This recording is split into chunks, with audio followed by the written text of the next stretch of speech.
Hello, virtual campers, and welcome to week 6 of Apple Ridge Farms Virtual Summer Camp.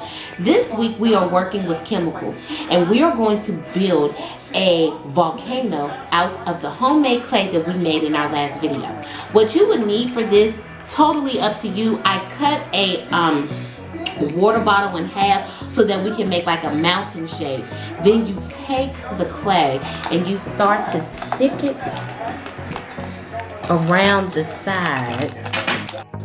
Okay, so once you have your bottle cut in half, you can place the clay around the bottle, okay?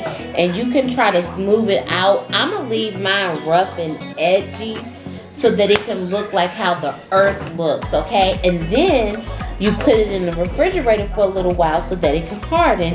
And then we'll be right back to add more ingredients to it so it can be a volcano.